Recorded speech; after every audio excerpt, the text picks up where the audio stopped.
नमस्कार, आप देख रहे हैं इंडिया न्यूज। में हूं आपके साथ सरिता तिवारी। करते हैं फटाफट की शुरुआत। प्रधानमंत्री नरेंद्र मोदी ने आज राज्यपाल आनंदीबेन पटेल और मुख्यमंत्री योगी आदित्यनाथ की मौजूदगी में कुशीनगर अंतर्राष्ट्रीय हवाई अड्डे का उद्घाटन किया। यूपी का तीसरा और सबसे लंबे रनवे वाला एयरपोर्ट होगा।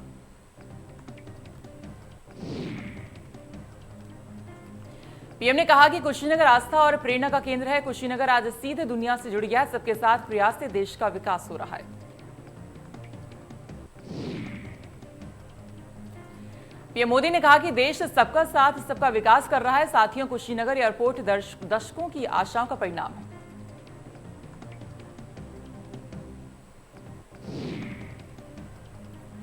उन्होंने कहा, मेरी खुशी आज दोहरी है। आध्यात्मिक जीवन के रूप में अपूर्व अब पूर्वांचल क्षेत्र के प्रतिनिधि के रूप में पूरा होने के करीब है। कुशीनगर एयरपोर्ट के लिए देश को बधाई। कुशीनगर के लोगों को, यूपी के लोगों को, पूर्वांचल पूर्वी भारत के लोगों को, दुनिया भर के भगवान बुद्ध के अनुयायियों के कुशीनगर एयरपोर्ट के लिए बहुत बहुत बधाई।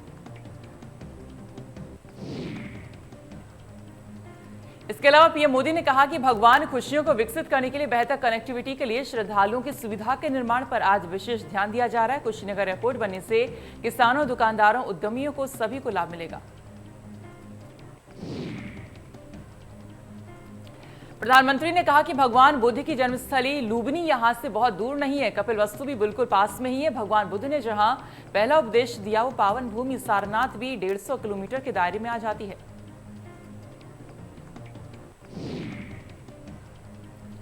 सीएम योगी ने कहा कि दुनिया के सबसे लोकप्रिय प्रधानमंत्री का कुशीनगर की धरती पर स्वागत है। आज शरद पूर्णिमा का शुभ दिन है और वाल्मीकि जयंती भी है। सीएम ने कहा कि आज के दिन पूर्वी यूपी को उड़ान की सौगात मिल रही है। पूर्वी यूपी में विकास की धारा बह रही है। सीएम योगी ने कहा कि भगवान बुद्ध की महापरिनिर्वाण स्थली है। पीएम मोदी ने यूएन में कहा था कि दुनिया ने युद्ध दिया है और भारत ने बुद्ध दिया है। उसी मार्ग पर पीएम मोदी चल रहे हैं।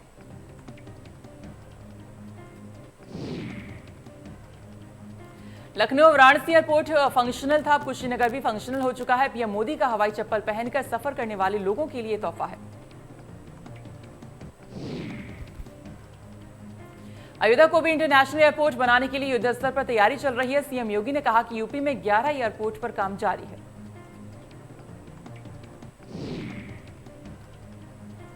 कुशीनगर के महापरिनिर्वाण मंदिर में अधिधम्म दिवस के अवसर पर पीएम मोदी पहुंचे। प्रधानमंत्री ने भगवान बुद्ध के दर्शन किए।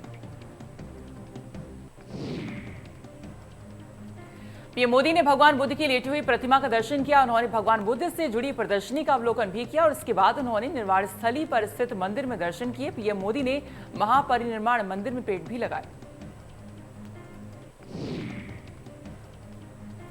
भगवान बुद्ध के निर्वाण मंदिर से पीएम मोदी अभिधम्म कार्यक्रम में पहुंचे। वहीं उन्होंने बौद्ध भिक्षुओं का सम्मान भी किया।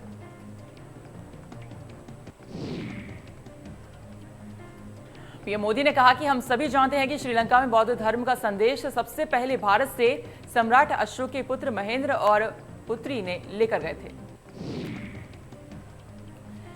पीएम ने कहा कि आज एक और महत्वपूर्ण अवसर है भगवान बुद्ध के तुषिता स्वर्ग से वापस धरती पर आने का, और इसलिए अश्विन पूर्णिमा को आज हमारे भिक्षुगण अपने 3 महीने का वर्षावास भी पूरा करते हैं। और आज मुझे भी वर्षावास के उपरांत संघ भिक्षुओं को चीवर दान का सौभाग्य मिला है।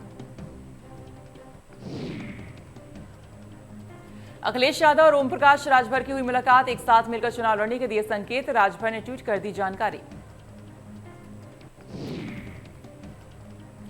प्रधानमंत्री नरेंद्र मोदी 25 अक्टूबर को बनारस आएंगे। अपने संसदीय क्षेत्र वाराणसी में प्रधानमंत्री लगभग 2 घंटे रहेंगे। इस दौरान वो आराजी लाइन ब्लॉक के मेहंदीगंज गांव में जनसभा को संबोधित भी करेंगे। प्रधानमंत्री के कार्यक्रम को लेकर यहां तमाम तैयारियां चल रही हैं। प्रशासनिक तैयारियां भी तेज हैं, तो वहीं बीजेपी पदाधिकारियों के द्वारा भी उनके आगमन की तैयारियां की जा रही हैं। प्रधानमंत्री के इस दौरे में कुल 5,226.37 करोड़ की लागत से निर्मित 31 परियोजनाओं का लोकार्पण करना शामिल है, जिसमें ring road phase 2, Varanasi, Gorakhpur, NH-29 सहित कई अन्य परियोजनाओं का लोकार्पण भी है। वाराणसी के सर्किट हाउस पहुंचे प्रदेश के कैबिनेट मंत्री आशुतोष टंडन ने कहा कि एक और वाराणसी में चल रहे विकास कार्य योजनाओं के अधिकारियों के साथ बैठक की, तो वहीं प्रधानमंत्री के प्रस्तावित दौरे को लेकर व्यवस्थाओं आदि पर भी चर्चा की। मीडिया से बातचीत में उन्होंने कहा कि समीक्षा बैठक की है, जिसमें वाराणसी के जिला प्रशासन से जुड़े सभी अधिकारीगण मौजूद रहे और सड़कों के मरम्मत से लेकर हर योजनाओं पर चर्चा हुई है। लखीमपुर खीरी हिंसा मामले में सुप्रीम कोर्ट में सुनवाई हुई है। कोर्ट ने गवाहों के बयान दर्ज कराने के लिए कहा है। 26 अक्टूबर को होगी मामले की अगली सुनवाई। पीलीभीत के सांसद वरुण गांधी ने सीएम योगी को चिट्ठी लिखी है। किसानों की फसलों के नुकसान के लिए विशेष पैकेज मांगा है। बारिश से हजारों हेक्टेयर फसल बर्बाद हुई है। फर्रुखाबाद में बौद्ध तीर्थ स्थल और बिसारी देवी मंदिर पर पथराव कर माहौल बिगाड़ने की कोशिश। एसपी एसडीएम समेत मौके पर भारी पुलिस फोर्स तैनात। अपना दल के सांसद पकौड़ी लाल ने कथित टिप्पणी को लेकर मांगी माफी। अनुप्रिया पटेल के निर्देश के बाद मांगी माफी। कथित वीडियो में सवर्णों को कहा था अपशब्द। आगरा में पुलिस कस्टडी में आरोपी की मौत। 25 लाख रुपए की चोरी के मामले में हुई थी गिरफ्तारी।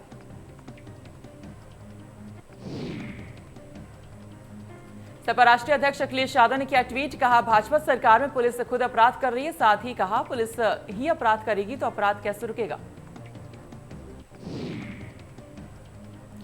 अखिलेश यादव ने ट्वीट कर कहा कि आगरा के थाने के मालखाने में 25 लाख की चोरी। पहले साठ गांठ कर मालखाने से चोरी कराई गई।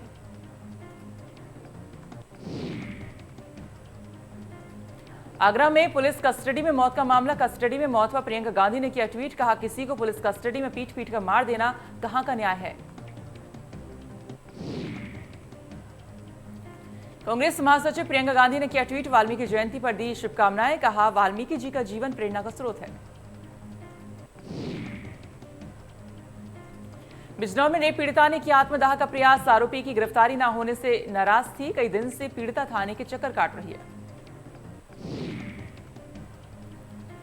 बारिश ने बिजनौर में मचाई तबाही। वहीं सिंचाई विभाग ने बाढ़ को लेकर जारी किया अलर्ट।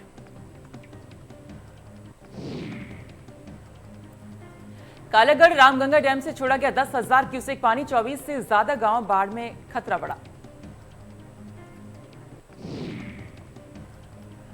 लखीमपुर खीरी में लगातार 2 दिनों से हो रही बारिश के चलते जिले की सभी नदियां उफान पर हैं। वहीं भारत नेपाल सीमा पर बह रही मोहाना नदी का पानी कई दिनों से गांव में पहुंच रहा है।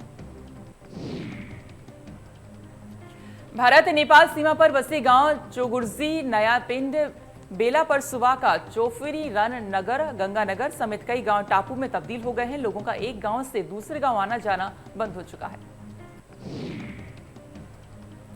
बिजनौर में गंगा उफान पर है। वहीं गंगा का पानी निचले और मैदानी इलाकों की ओर बढ़ गया है। लगभग 1.5 दर्जन गांव गंगा के पानी की चपेट में।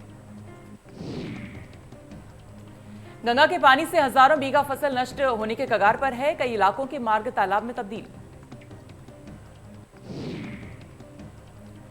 लखीमपुर खीरी में घाघरा नदी में नाव पलटने से बड़ा हादसा हो गया है। नाव में सवार एक ही गांव के 10 लोग डूब गए हैं। नाव पर सवार होकर नदी के दूसरी तरफ जा रहे थे ग्रामीण। लखीमपुर में नाव हादसे पर मुख्यमंत्री ने लिया संज्ञान। जिला प्रशासन को बचाव और राहत कार्य तेज करने के दिए निर्देश। प्रभावितों को हर संभव मदद करने का दिया आदेश।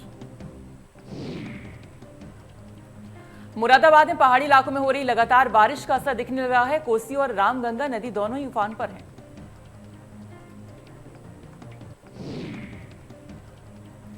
मुरादाबाद के लखनऊ हाईवे पर बाढ़ का पानी आ गया है। बाढ़ के पानी के आने के चलते कई घंटे से वाहनों की आवाजाही पूरी तरीके से बंद है। कई वाहन बाढ़ के पानी की चपेट में फंस गए हैं। मुरादाबाद के मूढ़ा पांडे हाईवे पर आया पानी। जिला प्रशासन की टीम मौके पर पहुंची। बुलंदशहर में शादीशुदा युवक को इश्क फरमाना महंगा पड़ गया है। प्रेमिका के साथ पति को पत्नी ने रंगे हाथों पकड़ा। वहीं पुलिस को लेकर पत्नी पहुंची पार्क। पति ने अपने सामने पति को पुलिस के से पिटवाया। साथ ही पति और प्रेमिका का वीडियो सोशल मीडिया पर वायरल। पुलिस ने आरोपी शादीशुदा युवक को हिरासत में ले लिया है। कानपुर में अनियंत्रित कार ने पुलिस को गाड़ी से टक्कर मार दी है। आरोपियों को दिल्ली से ले जा रही थी पुलिस शुक्लागंज। दिल्ली पुलिस के जवानों और आरोपियों को लगी चोट। दिल्ली पुलिस लूट के आरोपी को गिरफ्तार करके ले जा रही थी दिल्ली।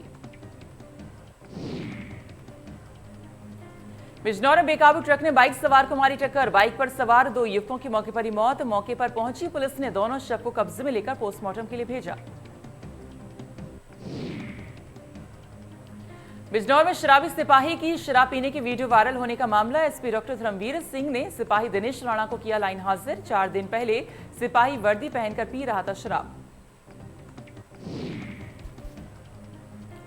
गाजियाबाद में सड़क किनारे शौचालय के लिए शटरिंग ठेकेदार को बदमाशों ने गोली मार दी है। मौके पर पहुंची पुलिस ने घायल को अस्पताल में एडमिट करवा दिया है।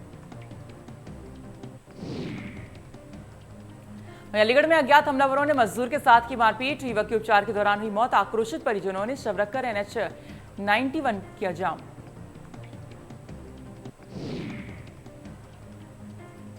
निषाद पार्टी के राष्ट्रीय अध्यक्ष डॉक्टर संजय निषाद का विवादित बयान। उन्होंने कहा कि मैंने एक सेना तैयार की है जो बिंद केवट मल्लाह के गांव में आने वालों से हिसाब मांगेगी। बता दें कि निषाद पार्टी के राष्ट्रीय अध्यक्ष डॉक्टर संजय निषाद भदोही जनपद में एक जनसभा में शामिल होने के लिए पहुंचे थे और इस दौरान उन्होंने एक विवादित बयान दिया। उन्होंने कहा कि कांग्रेस और बसपा के लोग हमारे मोहल्ले में जाएंगे तो बांधकर उनकी पिटाई होगी। उन्होंने आगे कहा कि अगर सपा के लोग आते हैं तो उनसे भी बांधकर पूछा जाएगा। संजय निषाद ने कहा कि कांग्रेस से हम पूछेंगे कि डॉलर कैसे बढ़ गया, हमारी फाइल गायब करा दी, पहले हिसाब दो नहीं तो बांधकर पिटाई करेंगे। संजय निषाद ने आगे कहा कि बसपा के लोगों से हमारे लोग सवाल करेंगे कि पिछली बार पूर्ण बहुमत की सरकार बनाई थी तो मेरे आरक्षण पर रोक कैसे लगा दी। बलिया में 2 पक्षों में जमकर मारपीट का वीडियो हुआ वायरल। बाइक टकराने को लेकर हुआ था विवाद। पुलिस ने वीडियो पर लिया संज्ञान। पुलिस ने दोनों पक्ष पर के 5-5 लोगों को किया गिरफ्तार। गाजियाबाद पहुंचे कैबिनेट मंत्री जितिन प्रसाद। छात्र छात्राओं से किया शैक्षणिक संवाद। कैबिनेट मंत्री जितिन प्रसाद ने छात्रों में बांटे प्रमाण पत्र। वहीं उन्होंने कहा कि शिक्षकों के रिक्त पदों को जल्द भरा जाएगा। गोड्डा में सपा राष्ट्रीय अध्यक्ष जूही सिंह का 1 दिवसीय दौरा। गुरु नानक चौराहे पर सपा नेता, पदाधिकारी और कार्यकर्ताओं ने किया स्वागत। जूही सिंह का बयान। सपा का गण गोंडा, बलरामपुर, बहराइच और श्रावस्ती। फर्रुखाबाद में बौद्ध स्फूर्त के मंदिर पर बौद्ध धर्मियों ने किया कब्जा। बौद्ध धर्मियों ने मंदिर पर चढ़कर झंडा उखाड़ फेंका। बौद्ध धर्म अनुयायी सनातन धर्मियों में बवाल। बौद्ध स्फूर्त पर चले लाठी डंडे, ईंट पत्थर। एसपी, डीएम समेत आला अधिकारी मौके पर मौजूद। उत्तराखंड में आसमानी आपदा का कहर जारी। सीएम धामी प्रभावित इलाकों का लगातार कर रहे हैं दौरा। मृतकों के परिवार वालों के लिए 4-4 लाख मुआवजे का ऐलान। उत्तराखंड में बारिश और बादल फटने से तबाही मची है। आपदा से मरने वालों की संख्या 40 पहुंच गई है। पीएम मोदी ने ट्वीट कर शोक जताया है। पीएम ने कहा फंसे लोगों को बचाने का प्रयास जारी है। मुख्यमंत्री पुष्कर सिंह धामी आपदाग्रस्त इलाकों का स्थलीय निरीक्षण करने के लिए खटीमा के लिए रवाना हो चुके हैं। सीएम धामी आज खटीमा, बेकियासैंण, नैनीताल जिले के रामगढ़ इलाके का दौरा करने वाले हैं। सीएम ने कहा कि जलस्तर धीरे धीरे कम हो रहा है, मौसम भी अब खुल रहा है, लेकिन आपदा से प्रदेश में बड़ा नुकसान हुआ है। प्रदेश में अभी तक 40 लोगों के मरने की पुष्टि हुई है और कई लोग अभी भी लापता हैं। सीएम धामी ने कहा कि आज शाम तक प्रदेश की पूरी स्थिति स्पष्ट हो जाएगी, लेकिन आपदा राहत कार्यों के चलते प्रशासन को पूरी तरह पहुंचाने के निर्देश दे दिए गए हैं। मुख्यमंत्री ने समाज के सभी लोगों से सहयोग की अपील की है। उत्तराखंड में 2022 में होने वाले विधानसभा चुनावों में अपनी जीत सुनिश्चित करने के लिए सभी राजनीतिक दलों ने अपनी चुनावी तैयारियों को अमली जामा पहनाना शुरू कर दिया है। खटीमा पहुंचे बीजेपी के प्रदेश महामंत्री सुरेश भट्ट ने एक निजी होटल में प्रेस वार्ता कर बताया कि 2022 के विधानसभा चुनाव में जीत को लेकर बीजेपी ने पूरे प्रदेश में तैयारियां शुरू कर दी हैं। प्रदेश की 70 विधानसभाओं में इस समय पार्टी द्वारा प्रबुद्ध वर्ग सम्मेलन आयोजित किया जा रहा है। साथ ही 20 अक्टूबर से प्रदेश में घर घर बीजेपी, हर घर बीजेपी नाम से एक अभियान शुरू करने जा रही है, जिसके तहत प्रदेश की सरकार 4.5 साल और केंद्र सरकार के 7 सालों के विकास कार्यों और उपलब्धियों को जनता के बीच लेकर जाएगी। उत्तराखंड में 2 दिन से लगातार हो रही बारिश लोगों के लिए मुसीबत बनकर आई है। कहीं बर्फबारी तो कहीं भूस्खलन से आम जनजीवन अस्त व्यस्त है।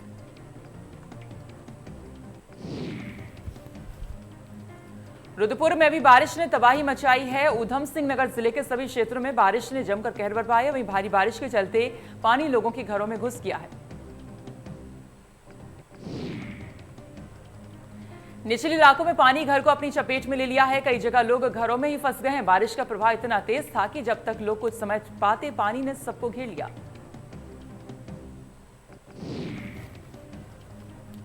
ऐसे में एनडीआरएफ और पुलिस के जवान लोगों के लिए देवदूत बनकर आए हैं। रेस्क्यू अभियान चलाकर रिलीफ टीम ने 300 से ज्यादा लोगों को सुरक्षित स्थान पर पहुंचाया, जिसमें महिला, बुजुर्ग और छोटे छोटे बच्चे भी शामिल थे। 2 दिन थमने के बाद आज फिर बढ़े तेल के दाम। 35 पैसे प्रति लीटर महंगा हुआ पेट्रोल और डीजल। दिल्ली में पेट्रोल 106 रुपए 19 पैसे तो डीजल 94 रुपए 92 पैसे प्रति लीटर हो चुका है। प्रधानमंत्री नरेंद्र मोदी आज सीबीआई और सीवीसी की संयुक्त कॉन्फ्रेंस को संबोधित किया। इस दौरान प्रधानमंत्री ने कहा कि आप लोगों पर भ्रष्टाचार को खत्म करने की जिम्मेदारी है।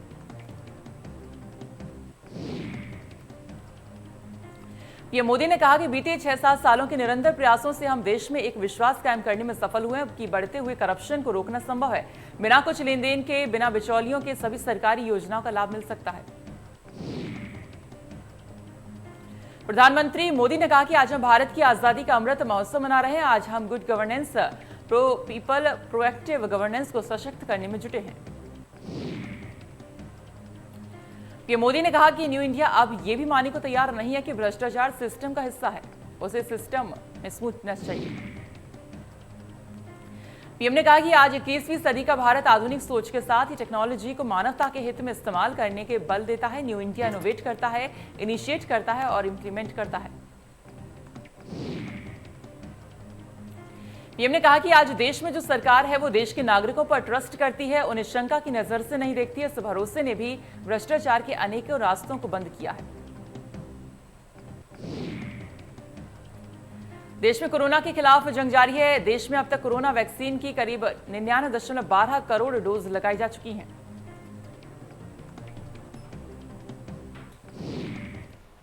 और फिलहाल इसी के साथ सुपरफास्ट खबरों में इतना ही, लेकिन खबरें जारी हैं। आप देखते रहिए इंडिया न्यूज। नमस्कार।